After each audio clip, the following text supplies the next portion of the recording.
What is going on, Chiefs Kingdom? Welcome back to another episode of the Kingdom Says podcast. I am your host, as always, Garrett Williams, and I am joined by my two wonderful co-hosts, as always. We've got Arrowhead Tom on my left. Tom, how are we doing today, sir? Whoa, this is unusual because I'm usually the second introduction. Yeah, You're throwing me off, man. What are you doing? You can't. Until right now, just because we moved boxes doesn't mean we introduced me first. I was typing in our chat. I had an important thing to tell you guys. I saw you. I was like, boom, there's Tom. He's right there. Boom. I am doing well. Other than the fact that I was caught off guard by the introduction. But hey, you're keeping me on my toes. It's training camp season. We're learning new things, learning the playbook. Rewriting some new plays, so I guess that was on me for not reading my playbook. Yeah, gotta switch it up every now and then. Keep it fresh. And then we got, of course, Kyle Henning. Kyle, how are we doing today, sir? Doing pretty good. Doing all right. Camp started. Most of everyone's there, so getting geared up, getting ready to go. Should be a good year. Ready to start. Should be. Ready to finally talk about them actually doing football things. I think Andy said pads Friday. So real football to talk about. I mean, it's not real yet. There's no pads. But this is. I think he said pads Friday. If I saw that reported. Yeah, correctly. This is the most significant Chiefs football we've gotten in many months. So, first and foremost, though, before we get into camp and like Kyle alluded to, who is there and who is not there, want to shout out everyone for helping us reach 1,000 followers on Twitter. That's a pretty solid accomplishment. X. Yeah, X, of course. Yeah, no, not Twitter anymore. It's X. Twixter, whatever we're going to call it. Yeah, it's not X yet because might not stay X forever. Yeah, there might be some things going on. But big accomplishment for us. It was a real team effort by everyone. We had some great supporters the past couple of days helping us out. And yeah, it just means a lot to us to hit that milestone. Obviously, it's we've got a lot to go. We've got a lot more fun content to come. But yeah, it's a good accomplishment. How do we feel, boys? We're good. It's nice to be there. Thanks, especially to Corey for putting that contest together. We will be having him on very soon to announce that probably announce the winner of that and kind of give you guys a painting update because he's working on a painting and we can talk some more about the documentary Quarterback because I'm sure everybody's now finally gotten the chance to digest that once or twice and totally saw it. Yep, I definitely watched it. Yeah. And listen, we don't have any reviews or rates, man. We told you guys I can't watch it until we get some reviews and some ratings in, so we can get hashtag get Tom Netflix. Let's do it. Think about it. What would Jesus or whatever religious figure you look up to do in this situation? That's right. Somebody DM me, cash at me. Let's make it work. Yeah. So, anyway, that'll be good. It's a good thing to have. I don't know what we're doing with the whole platform at the moment, but we want to make sure we got that number up so that we can get you guys to come check us out where you can find all the content from. That's the main thing it's for right now. It's getting all this stuff out to you in the most efficient way, but also getting you to our new most efficient tool, which will be the Discord, which Tom and myself and Garrett will be talking about and shipping out to you guys to get you guys involved with it here soon. So look forward to that and look forward to the episode with Corey. But now it's time to talk camp. Yes, we have training camp that kicked off just a couple days ago. By the time you're listening, I think it'll be 4 days of camp so far. Obviously, the most notable news coming out, first and foremost, was the absence of one player of showing up to Chiefs camp. Chris Jones, star defensive tackle, Super Bowl winning champion twice. He's holding out, obviously, for a new contract. That's he has 1 year left on his deal. There was a bunch of other defensive tackles that just got paid this offseason. And he is rightfully up next, and he also is, like Kyle said, better than all of them. So it's just kind of one of the things we talked about a little bit last week, how Quinnen Williams, his contract would basically, allow Chris Jones to be signed now. And we had predicted within the week, maybe within the day. Turns out here we are. Well, I mean, it was a hope. It's also It was the first week. It's the first week of camp in St. Joe, boys, and it's hot. Yeah, there is. Listen, it might be worth the $50,000 fine just to sit out a couple of those That days. $50,000 a day may be okay if it's not 113 when I'm out there. It's maybe okay. You can make it up in the signing bonus, big guy. You take it easy out there. Yeah, I don't need you. So I'm not too worried. I knew we discussed this. I really wasn't going to be worried even if he wasn't there right when camp started. I was going to be a little surprised, mostly because I thought they'd just write the paperwork and get it done. Yeah. I guess that part of that comes with I didn't expect him to be demanding a full 30. I expect now. This is bargaining All rumors. techniques, guys. Mm-hmm. No, it's not. Schefter copied and pasted his agent's text message, and look, y'all. Yeah.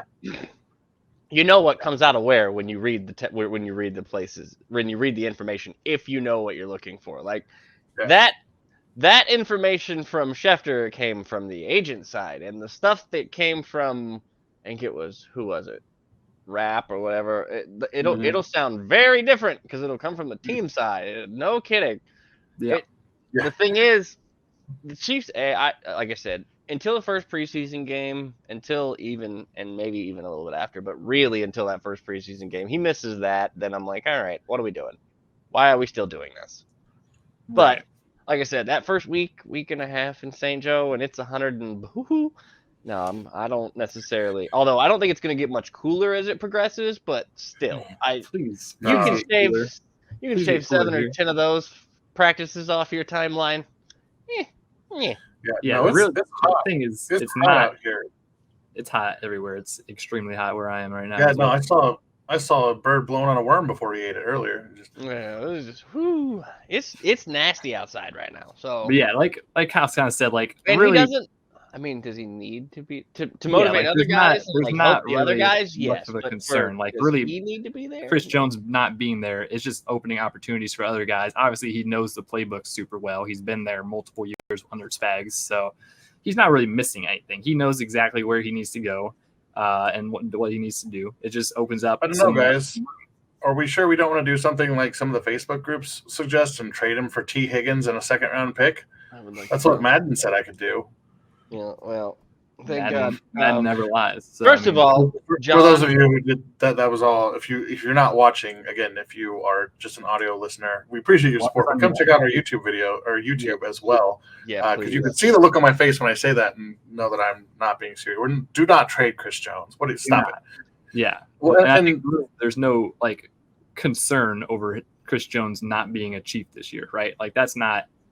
I don't think that's I mean, obviously it wasn't really a concern with Tyreek Hill, and then all of a sudden it was in one day. But this seems like this seems like a thing that's not. I think if you were going to trade him, it was going to happen in before you had the draft in your hometown. Right. Yeah. At this point, I don't think we're going to trade Chris Jones. No. So I think there's also an interesting kind of discussion that has to happen around. Kind of Brett Veach's philosophy, which, and this is not the biggest factor in these things, but and Bill Belichick in New England was the king of this for the longest time, where it's they don't pay their guys, right? And you don't necessarily want to develop that reputation. Especially they paid certain guys in New England. Go back. They paid guys. It was just certain guys. It wasn't everybody. Not everybody's getting a check, but guys like Chris Jones in New England would have gotten paid. Yeah, so it's a again, you have to kind of balance that as a general manager to go. I don't want to overpay for guys. We saw this with Honey Badger, right? That if those initial numbers, if he had given him that deal, I think that probably would have been a really bad situation. In hindsight, it worked out. How many people would be happy with that contract right now? Yeah. The initial numbers, which he was close to he was supposed to get close to 20 mil. Depends on who you're reading, but regardless, it's one of those things where,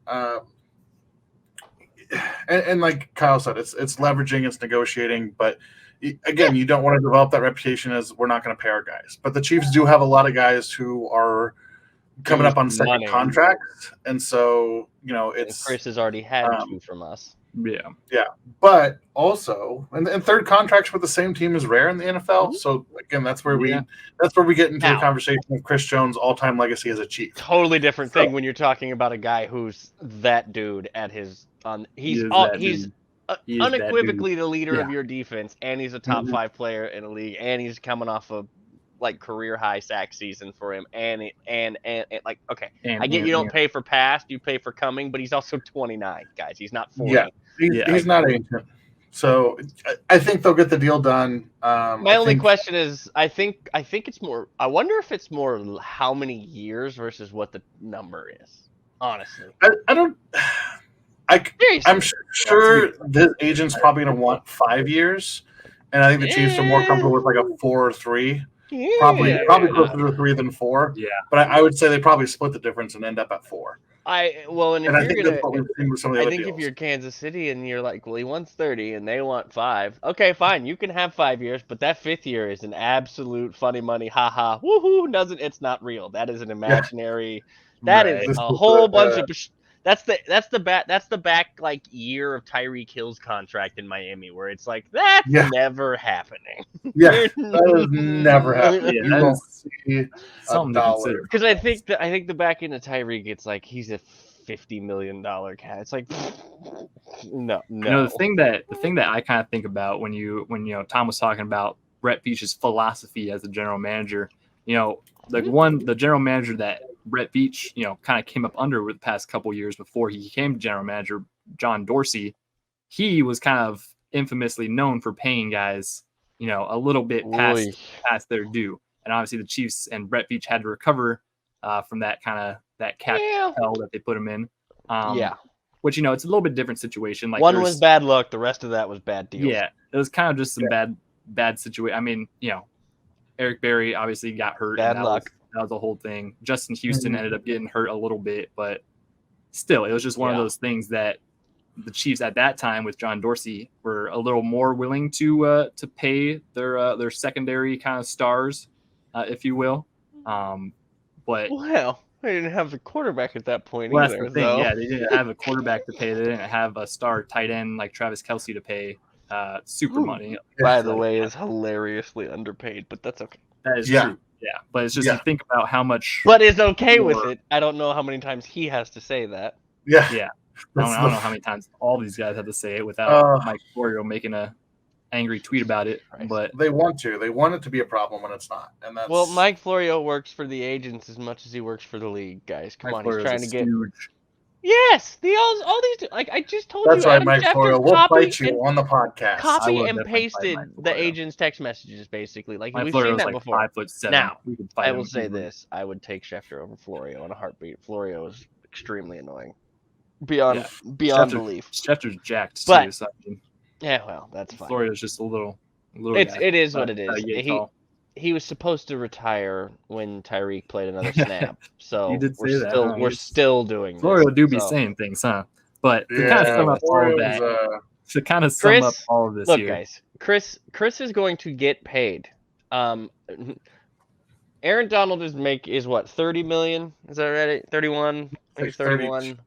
31 or 32, something like that. 31. I think it's 31 right now. It doesn't really matter because I think what was Quinnen 25, 26 and a half. I think they're probably in the 28, 29 range. I think you heard 30 because the Chiefs said 27 and the agent said no 30, and I think we're going to end up around 29, 28 and a half, 29. So, like I said, how much of this is I don't want to be at camp right now because I know how much Andy Reid camps.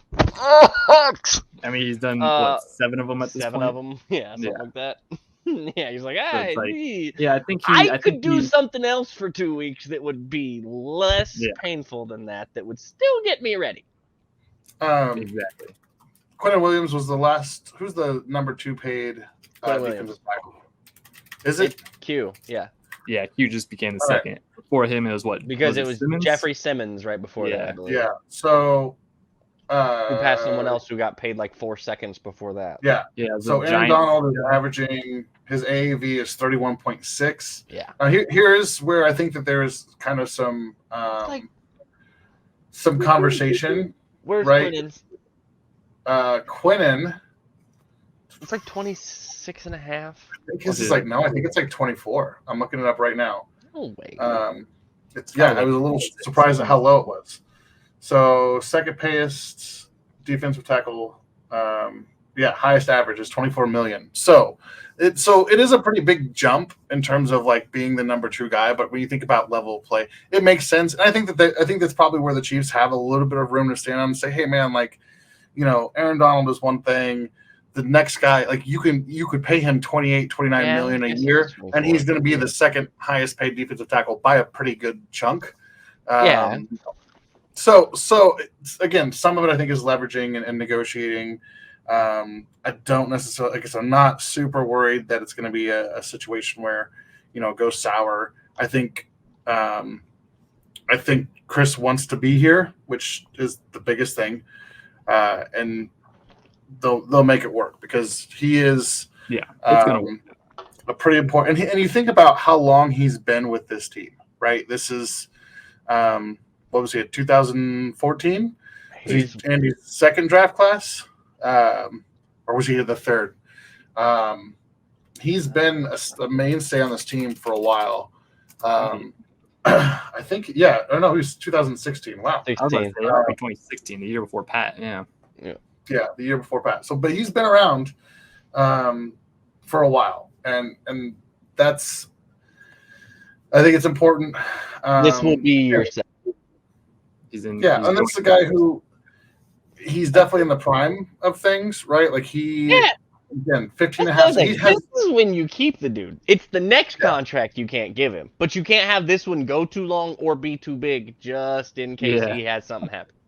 Yeah, and that's where there's probably some finagling. Just to put this in perspective, like I mean, literally look this up right now. Think about and I don't know if we realize how good Chris Jones is. So in 2018, 15 and a half sacks. 2019, 9 sacks. 2020, 7.5 sacks. 9 sacks again in 2021. 15 and a half sacks in 2022. So this is a defensive tackle who's got 2 double-digit sack seasons in the last 5 years. And 2 other seasons that were 1 sack short of being them. And one of those was COVID, all right? And I don't even think that year counts for anybody's stuff. And that includes all the other wonky weirdness that happened that year. There's a lot of value there. And again, I think if Chris Jones gets this third contract, we really have to start the conversation on Chris Jones's long-term legacy as a Kansas City Chief. But let's get that deal done first, and then focus on winning. Then we'll go with the guy. Yeah. So on to other camp news. Now that we've talked about the guy that isn't there, there's a lot of guys that are there. We've seen some great camp highlights so far. Unfortunately, one other disappointing piece of news: Kadarius Toney aggravated a knee injury. Apparently, he had a surgery for both today and also just today. We gotta clarify that. One surgery this off. Andy clarified. One surgery. So there wasn't a surgery before. Today. Okay. Mm-hmm. Look, with knees, as somebody who dislocated a kneecap but didn't end up having surgery because the doctor was like, well, you don't necessarily have to. If you just work it out and rehab it back, it could be okay for a while. I did that. Also, I'm not a professional athlete, and the second that it happens again, you have to go in and get the surgery done. So my guess would be we had something like that happen.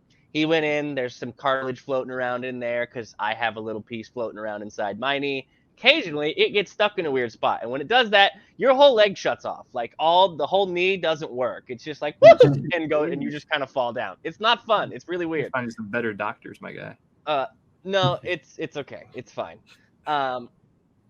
It's because I didn't tear any of the tendons or my meniscus. I believe we had a meniscus issue is what the conversation was today. That one, there's no other way to fix that other than to go just fix it. Yeah, so that's a painful one. Be ready by week 1 potentially, right? Oh, yeah. I think they'll play it safe. Week 1? Yeah, you really should just play it safe. Hold on. What day is the game? What day is the first game? The actual first game.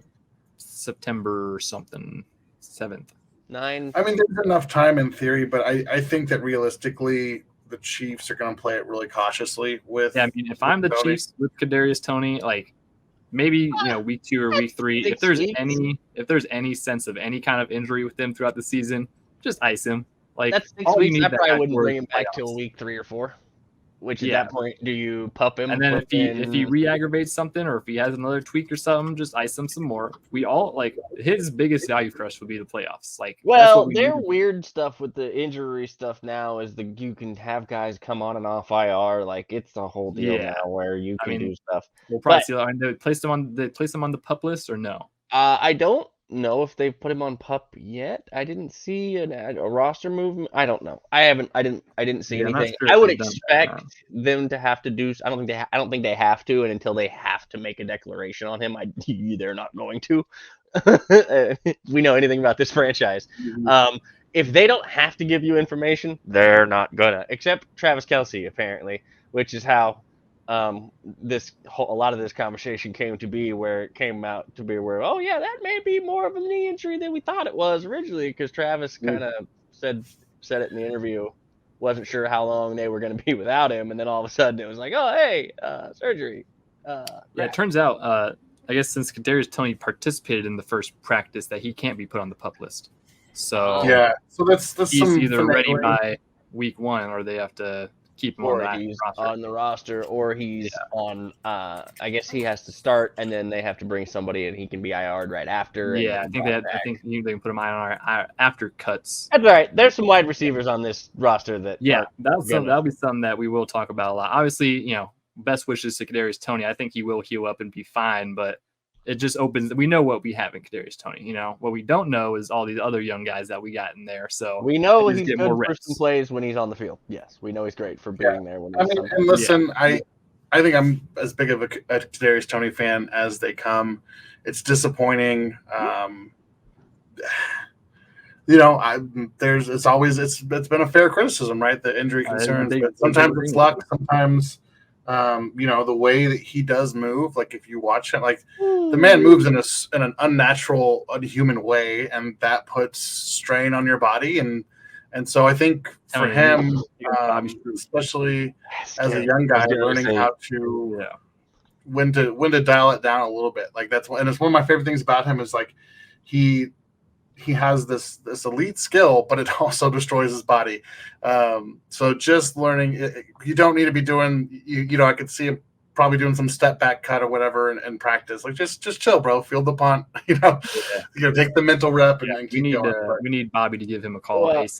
Yeah, I was gonna say, this exactly kind of relates to what we saw in the quarterback documentary about Patrick Mahomes working with Bobby Stroop, and it's the thing is that he literally trains Pat's body to work in unnatural ways and flex certain muscles and tendons and all these different things so that all these potential unnatural movements that happen in NFL games he's ready for. And that's kind of what we're seeing with Kadarius Toney. It's like he just like Tom said, it's so sudden and so crazy that like his movement skills that it's just putting strains on part of his body that haven't been properly worked out. You can train that to an extent, but also you have to have some of that naturally too.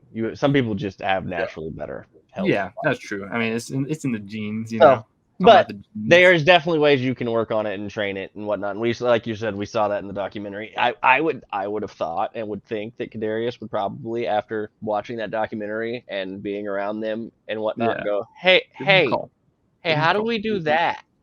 Give me one of those. So, it's frustrating, but also it's not entirely unexpected. I didn't necessarily think he was going to have surgery, but I didn't expect him to necessarily participate day one of practice. I didn't necessarily expect him to participate the entire camp, but I didn't, like I said, expect him to have surgery. So I thought we'd make it at least one day early. Come on. At least, like I said, at least it happened, literally 5 seconds in. So, and it's good that he's now got surgery. So I mean, hopefully it should be a little more preventative and less likely to happen in the future. I mean, this is a different because he had an ankle injury in the playoffs for us, right? So that was kind of a different part of his leg. He's got a lot of lower body stuff. And that's just how it goes. I will say really quick twitch. Yeah, I will say this to kind of shift us into the kind of the next, just other news in training camp. Some of these young guys look like they might be something. Specifically, there's a young man who was drafted in the second round this year, and Garrett was there. He can attest to my conflicted feelings when he was drafted. Rashee Rice. Very conflicted. And this is something I actually shared with the Kingdom Recon guys while I mentioned them. In case you don't know, that's our team of draft people that we're going to be launching some stuff with them soon. So look out for that. But I was sharing about how my initial evaluation of Rashee Rice was really high. I really liked him. I thought he was going to be a guy at the end of the first round. And then a lot of other perspectives and opinions got in there. And, it's almost like you're like, I don't want to be wrong, so I'll just kind of agree with everybody else. And so I'm circling back. I'm circling back to my original Rashee Rice take, which is I think he's a dude. And seems like he's developing some chemistry with Patrick Mahomes. I think this is him and Sky Moore having those reps with Mahomes is pretty huge, because one of the best things you can do is get those young weapons in to help to grow with Mahomes. And they're second round picks. So the other part of that is if they don't work out, or if they're not all stars, no harm, no foul, right? If they're solid role players, you're doing all right. But those more of those reps, and we see this. We saw this with McCole Hardman his rookie season, right? We saw Mahomes kind of coaching him, hey, keep running, keep going. There's gonna be some growing pains with Mahomes being as unconventional as he is, being able to kind of, and this is why him and Travis have such a good connection, and they've said it, he knows what I'm going to do before I do it sometimes.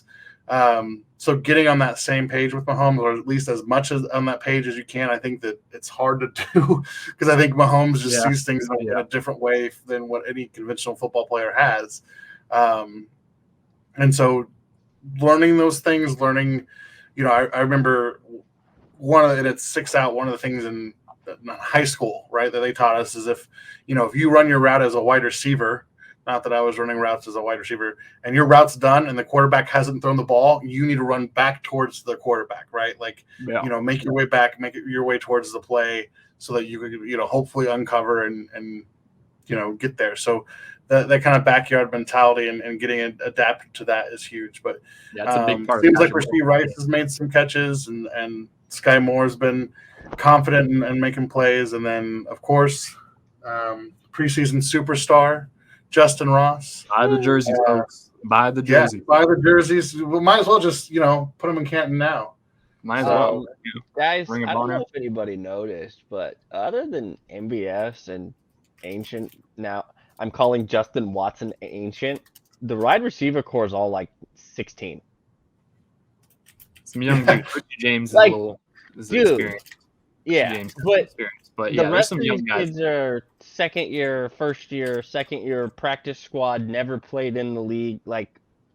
There's a bunch of just random individuals in this wide receiver room, for lack of a better term, to some of these guys. Now, I will say this.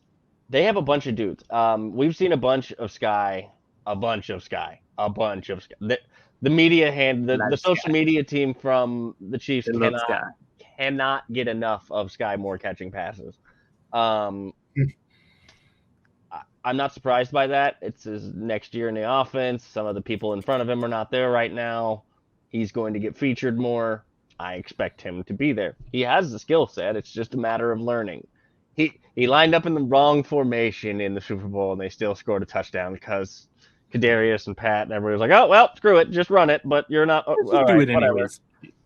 So, again, it's stuff. He'll get there. He spent a bunch of time with him, I think all summer with him, if I understood correctly what Sky did this summer. Spent a lot of time. Rashee Rice went to where, Tom? SMU, Southern Methodist University. He played wide receiver for a quarterback who's currently on this roster, who also went to SMU in 2019, 2020. Yes. Oh, yeah. Shane Buechele. Do you think that Rashee Rice and Shane Buechele may have spent, I don't know, a fair amount of time this summer throwing together, and maybe Shane basically going, hey, this is what Patrick likes and wants, and this is what he thinks and he sees? Oh, in fact, I know it for a there's fact. plenty Yeah, of that. I know it for a fact actually that they have. Yeah. Yeah. That would be partially why I don't think we're going to see that kind of a problem, because I think he kind of understands. You mentioned earlier the uniqueness from which Pat sees things on the field. Yeah, except for when the guy that you played college ball with has been in the room with him for like 3 years now and knows how he thinks and spent all summer going, this is how he thinks. This is what this is. This is how this works. This is what we want here. Rasheed got a crash course on the advanced class real fast this offseason, I have a feeling. You may get more out of a rookie than we've seen out of a wide receiver in Andy's offense in a while, and I don't want to put expectations on people, but it's just how this is laying out right now. What they have in the room, who's available, who's around. Yeah, there's going to be some young guys that are going to get opportunities. I don't think they're keeping 7. They're going to stick a couple on the practice squad because there's going to be some guys that get to the practice squad, but I do think there's going to be 6 wide receivers, and it'll be interesting to see who's in that group because there's a bunch of them just kind of making plays and out there at work. There are a bunch of them, and one guy who's kind of been under talked about so far is Richie James, who has had nothing but compliments about him through all of camp so far. And the NFL experience is there. Obviously, it's big with having a lot of NFL experience in that room. He can return punts and kicks, and now we don't need Kadarius doing that. He's good after the catch. That's a big thing with him. He can run some good routes. He's a pretty solid athlete. Like, he's a sleeper guy that I think will contribute a lot of snaps in this year's offense. This is looking an awful lot like a bunch of dudes at wide receiver. You know who else used to play with a bunch of dudes at wide receiver? Just a bunch of guys. And then like a super good tight end who was probably the best at his position at the time. Brady? Yeah, that guy. That guy. I remember when Tom Brady had Rashay Caldwell in the AFC Championship game. Now that was Troy Brown was out there doing things nuts for him for a while, along with oh god, there were some names. You can go pull some wide receivers on that team. Oh, okay, whoa. Him and his recently in the news brother also. Let's not bring that juju around here. But yeah, the receiver room. Yeah, got some dogs in it. Another just room, a bunch of guys that are really NFL level guys that we'll see how good they are. Unproven, but I think there's a lot of upside and a lot of potential with the guys on the roster. I don't think we're going to be missing out on D-Hop all too much. I mean, it'd be nice to have D-Hop, but come on. I think the Chiefs aren't going to give him that contract. They're not paying him. It's not going to happen, and that's of course. He wants to go ring chase, and then he signs with the those team that powder blue Houston Oilers uniforms that they're going to wear this year. Sure are pretty. I hope they were worth $13 million a piece and catching passes from whoever it is going to be between Ryan Tannehill, Will Levis, Malik, whatever Frankenstein rolls out. So that's crazy. Another crazy guy in camp so far that I want to talk about, Deneric Prince. All right, this is the next coming of Barry Sanders right here, folks. All right, I was thinking Walter Payton. I was just going to say Isaiah Pacheco since we did this literally last year, but hey. Yeah, no, the actual comparison. I was going to say Isaiah Pacheco. I was like, wait, let's get more extreme with it. All right, let's really get the hot takes flowing. Louis Riddick why every time? Lou said it, so now. Lou said it. Now it's a thing because Lou said it, and he's as wired into that front office and coaching staff as you can get. I don't know how many times we've talked about that on this podcast, but he's gonna get the ball. He can catch, he can run, he's got some attitude to him. Probably gonna play on special teams. Yeah, big special teams contributor. I think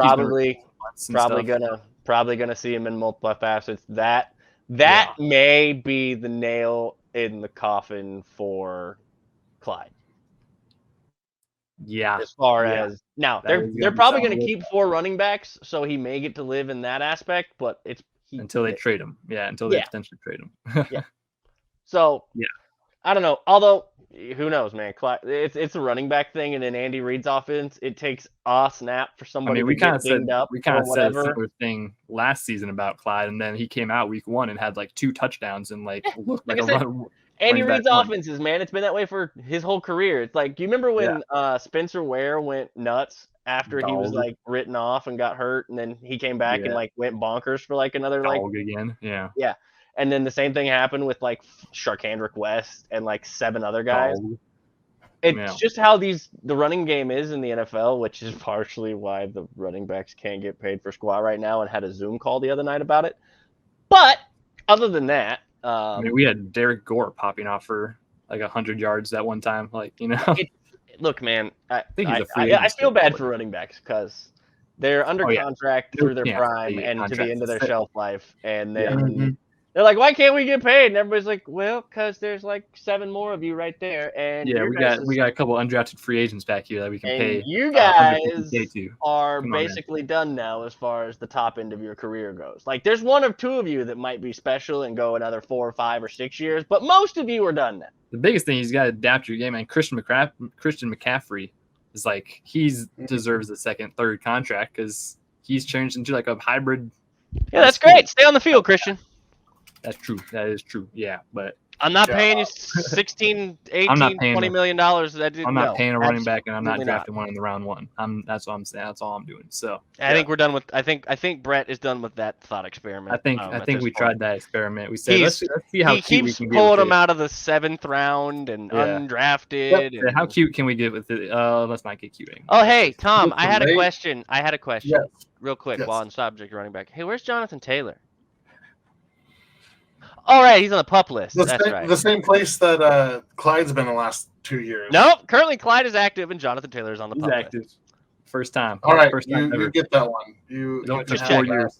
It only took 4 years for him to be active. And guess what? Production-wise, Taylor still has more production. But point stands. Running backs in this league are not.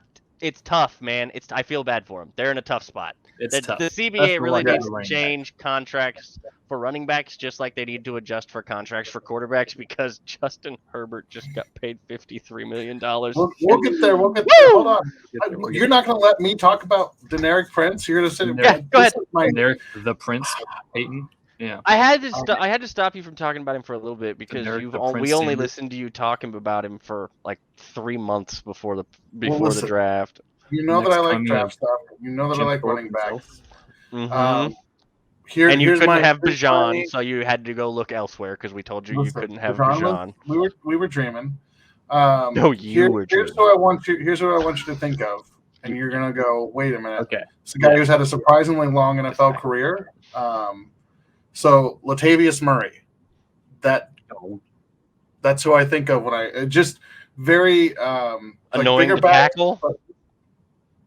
Yeah, I mean, extremely big guys who my big thing with Prince is like he kind of, and we'll see how it plays out in the pros, but he runs very upright. But holy cow, do you not want to try to tackle that man? Do you know how annoyed I used to get watching our defense try to tackle Latavius Murray twice a year? Yeah, I mean, and like I said, you could have just said so. Watching our defense, you could have stopped it there. I say that because like that's a name that you probably know from his time with the Raiders, obviously, but like this is a guy who carved out a 1, 2, 3, 4, 5, 6, 7, 8 year career, and was a 500 plus rusher, in most of those 500 yard plus rusher. Okay, but what about his all purpose? Can he catch now? Because Deneric can catch. Yeah, I mean, I think. Again, not a perfect, like he's not a clone, but yeah, I think Prince is going to be probably. I mean, you really have your. Generally, the only reason I bring that up is because I actually think I like him better on the receiving end than I do him being handed the ball out of the backfield, because I think he's a little bit better in space than he is running in traffic. He's pretty good. But he is pretty good in space. That's the only reason I even bring up the receiving side, is because I think I like him better in space, and I like him. I think he can catch, and I think they can run some funky screen games. I wish he didn't wear number 34, but I like him. No, 34 is a great number for a running back. Wait, whoa. Listen, it's a has-been number for like running backs that have like failed the past couple of years. Like we had Darwin Thompson that's 34. Oh, good lord. Okay, Ladies and gentlemen, we here at the Kingdom Says podcast would like to apologize for what we are very acutely aware of a bad take. Walter Payton wore 34. Garrett. Yeah, I was also the Bears. Yeah, but anyways, moving on. Different. I mean, yeah, it's great. Moving on from your bad number take. If he was like number 5 or something. I will say this: Darwin Thompson 34 didn't work. maybe Prince number at 11. 34 is going to work because he's a bigger running back. So He is again, big. I think that's true. But then might as well go like 39. You talk about like the open field, like he's a 44 very slasher-like runner. So kind of that one cut, get upfield and go. I think him and Isaiah Pacheco are going to be a good 1-2 punch, and that they have enough similarities as runners, but also enough differences that defenses have to adjust their game when they switch out. And then, of course, you have Jerick McKinnon, who's going to be kind of a completely different speed. So we'll see you in week 9, Jerick. Where or if Clyde lands, that's a question. But I think his spot is legitimately in danger. Hey, man, if Clyde wants to play for like the first 6 weeks of the year, get traded so that Jerick can show up right around, he still get a Super Bowl mid-October. He still get a Super Bowl ring if he's traded to week 5, you know? Yeah, so, because I don't really want to see Jerick McKinnon on the football field until it matters, frankly. Yeah. I'm being honest. Let's try the Clyde Edwards-Helaire at fullback experiment. Let's just try it. No. That's one skill set, blocking of his, that I was never all that fond of, and now you want that to be his primary function, Tom? No, that was the joke, Kyle. Yeah, that was the joke. Yeah, no. If you're watching on YouTube, you would see Tom's face. It's a joke. I know. Yeah. I was Yeah.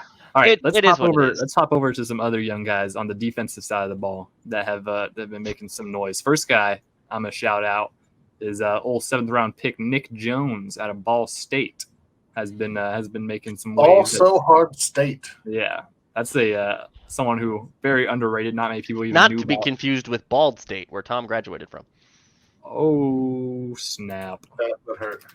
Sorry, it was there. I had to. He's had some solid plays thus far. A couple days into camp, I think. Dave Tobe might have talked about him in special teams, but that's going to be a big thing for him. Also, Najee Johnson has been a big compliments guy for the special teams point of view. 2 young corners that it's going to be interesting to see kind of how the cornerback. Is Najee a corner or a safety? What is he? He's a safety. He's more of a safety. Defensive back. I think you could just call him defensive back. He's just a dude. He's just a dude playing ball in the back end. Yeah, and really he's a gunner. That's what Dave Tobe says he's the best gunner in the league. So I mean, listen. I have sorry, Matt, later. Sorry. Wait, he said that? I missed that. He said that? He said one of the best, yeah. Okay, well, he's on the roster, so there's that. Yeah. This is where I want to go back. And for those of you that are new here, Dave Tobe gets to pick like the last 5 guys on the roster, roughly. And if he said that Najee Johnson was one of the best gunners in the league, Najee Johnson has officially made the Chiefs 53-man Congratulations, roster. Najee You Johnson. can write that down right now. Jesus Lord. I didn't know that. I missed that quote. Yeah, that was a solid quote. So there we go. So there's a little roster insight for you. 5 minutes. This is one of those moments. Was like, all right, let's go back and find the episode when we were talking about the draft class last year. I told you guys this is a Dave Tobe pick. This is a guy who's going to be a gunner on special teams. This is a go get him and hit him player. Sorry, I'm a big fan of Najee Johnson in that role. He's also, I think, developing into a good depth player. Another corner that had a good day today was Josh Williams, who, speaking of numbers, switched to number 2, and that's looking clean. That thing's so. I think, man, that secondary group, if they live up to their potential, the Chiefs could legitimately have something special. Nick Jones is might just be a chair. Might just rotate in as a guy who's a high quality starter.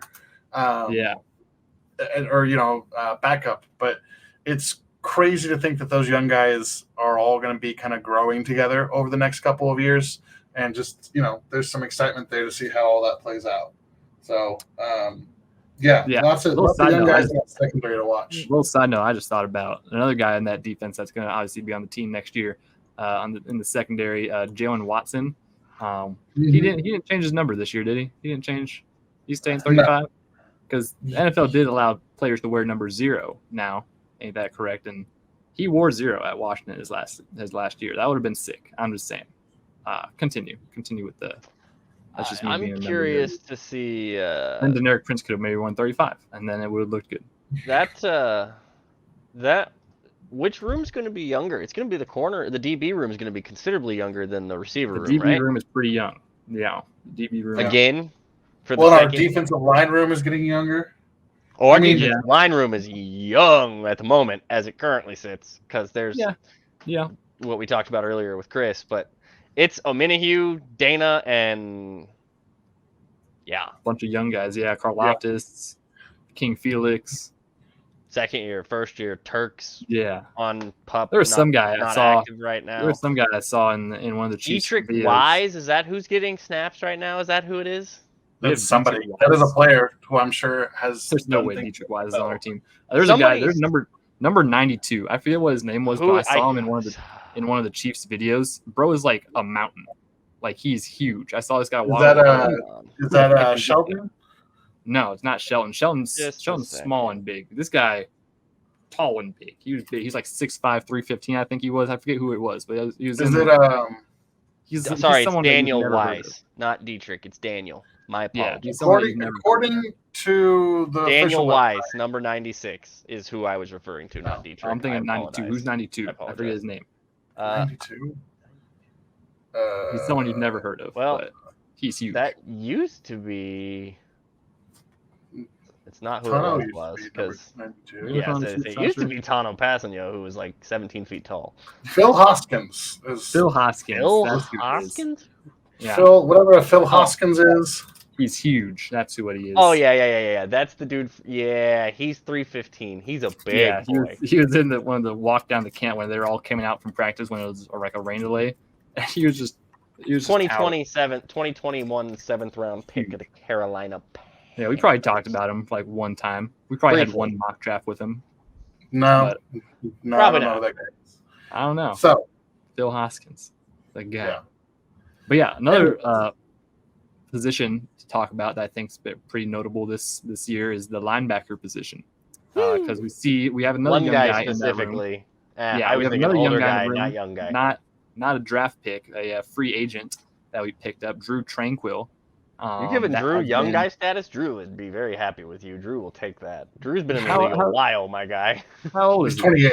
He's 28. Drew's been in the league 5, 6 years. I would have at least said 26, but that's crazy. But he's been. He's been with the Chargers we're both wrong. All of us are wrong. He's 27.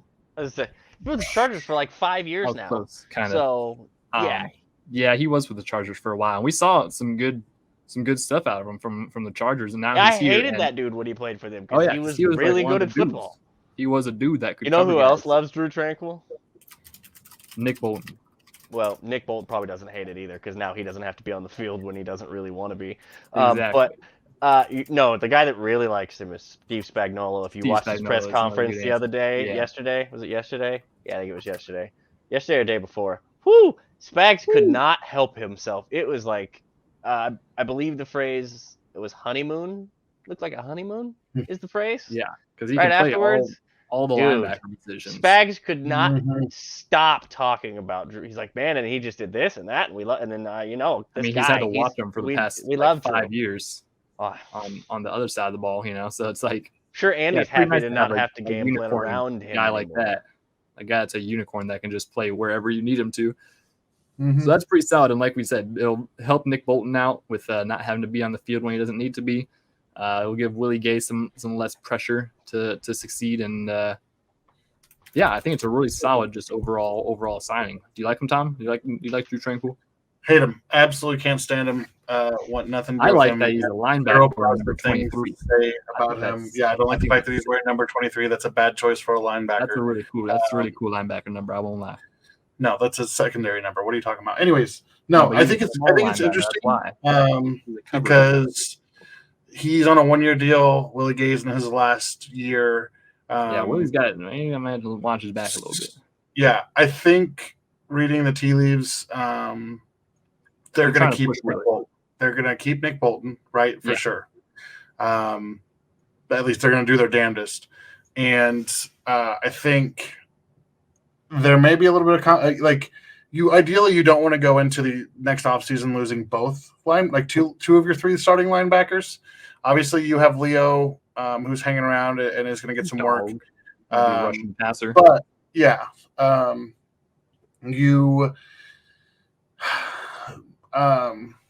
one of the two might be really to say this. Drew and Willie may be competing to see which one of them gets a contract, even if they aren't playing in the exact same spot. So, like that's the gist of what I'm thinking is that they may end up being competing for a similar spot. In the dirt, Leo Chanel. Is that what I heard? I know. I saw him take a couple snaps there on. No, I was just saying he's going to be around. Yeah. But I do agree about the contract between the two of them. I think though, it'll be interesting to see if Willie really tunes it in, because Willie has the ability to be special if he can tone in the insane athleticism that he has. And I do apologize if y'all are watching this on YouTube. My camera seems to be having some technical difficulties, so it keeps cutting in and out when I'm here and I'm not. So, but Willie has the ability to be truly freaky because his athleticism is insane. It's just to see if he can put it all together fully for one season, for a year before. Yeah. Meanwhile, you have Drew Tranquil, who has put it all together. So it's one of those, like I said, like times I think it is really the Chiefs looking out for their, will linebacker of the future. Between one of those two guys, they're going to have one for the future for the next couple of years. So it's depth doesn't hurt because we've had some up and down stuff with Willie and there'll probably be a lot of dime packages that it will be just Willie and Drew on the field as linebackers. So that'll be fun because then you got the safeties, and then there's the other. Didn't we get it? We got another young kid in the linebacker room too, didn't we? Do we? Leo Chanel? Talking about Leo Chanel? Is it just the safety that comes down a lot? Nick Jones is kind of a box guy, is he not? No, Nick Jones is the corner. Losing my mind. That's Nick Jones is the corner. Yeah. You might be Brian Cook. No, Brian Cook does come down unless you're thinking of Chamari Connor, but he's Chamari is who I was thinking of. But I forgot about Chamari Connor. I don't know. No. He's gonna be. He's gonna play all four of your spots in the secondary. Inside, outside. He was the fourth rounder, right? Fourth round, yeah. I think so, yeah. So big Chamari Connor guy, but it'll be interesting to see what they do. Spags is getting a lot more to his ability to kind of go. You know how the Spurs, how a lot of teams did the positionless basketball stuff for a while in the NBA? Yeah. Of course I do, yeah. They're going to be able to mix a lot of players up on defense in the NFL. He's mixing a lot of that secondary where they can do anything, a lot of different positions. It's interesting to watch him build this defense. The thing that really blows my mind, though, is, and part of this, like I said, goes back to the beginning of the episode, Chris is kind of the cog here because they built the whole thing around him at this point. So he is a pretty big piece. Both sides have leverage. He's gonna be here. It's a weird situation where both player and team have leverage. So I think it gets done. It'll get done. It'll get done. So before we get out of here, because we are approaching that hour mark, is there anyone else we need to talk about? Any other notable young names so far? I mean, we've got a lot of camp to go. We've got pads coming. Kadarius Toney is still wide receiver one. That's all. Very interesting.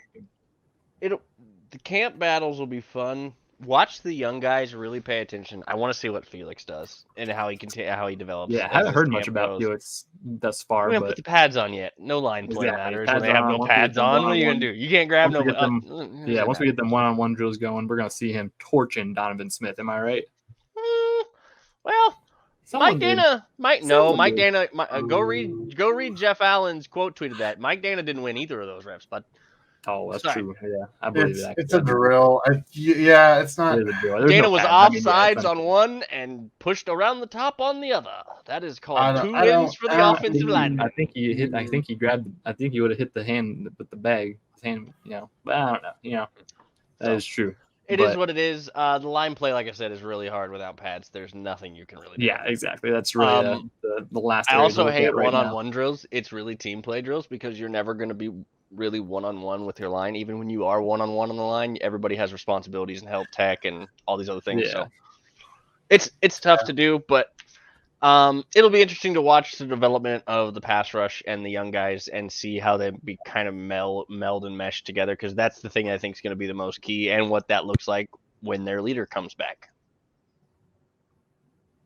Because there's no question about who's the leader of that defense at this point. Oh, yeah. There's nobody else on the defense to be the leader. So with that being said, I think we can go ahead and year 3 Nick. No, sorry, I'm sorry. Tell him, Kyle. Next week on Kingdom Says Podcast, Kyle and I debate whether or not Nick Bolton is the actual leader of this podcast. Go ahead and take us home, Garrett. Leader of this podcast. Interesting. Leader of it. Yes, he's such a leader. We're gonna make him the leader of the podcast and the defense. I don't know if he'd want that. This is sometimes the ship is difficult to steer. That'd be nice. That is true, but he could do it. He could handle it. All right, Garrett, take us home. Anyways, guys, thank you all, of course, for tuning in with us this week. It's a little bit later than the past couple of weeks. We were just waiting on some more stuff to happen during camp. It's kind of hard to talk about camp when it's the first day of camp. Not much to talk about. So unless you're Kadarius Toney's knee, and then that too did soon. happen. But if you're, like we all mentioned, if you're only listening to this podcast, which you can find on Spotify, iTunes, and everything else, you should also go ahead and check it out on YouTube. Yeah, all those things. Check us out on YouTube. Definitely go watch the videos over there. Support us, subscribe, rate, review, like, comment, all that good stuff. Follow us on all of our social medias at Kingdom Says Pod on everything. That's Twitter, Threads, Instagram, Facebook, you name it. We got it, probably. Yeah, whatever they name Twitter. We're follow us up. I'm gonna call it Twitter to the day I die. But probably everybody Z us your opinions on that. Zetus. Yeah, Zetus. But yeah. God, Tom, did you just have the flashback I just had? No. Sorry, no. Actually, I was reading. We're about to end, so I'll just say I was reading Legarius Sneed's tweet about raccoons in his backyard. I was going to say Zetus Lapidus, but it is what it is at this point. Someone get this man Someone get this man a raccoon. Yeah, Tom. Have some flashback trauma there with that one. I'll give you a Zetus Lapidus and have a good night. Oh, Lord. Stop it. All right, guys. Thank you all so much for tuning in this one. We will see you next week with another episode of the Kingdom Says podcast.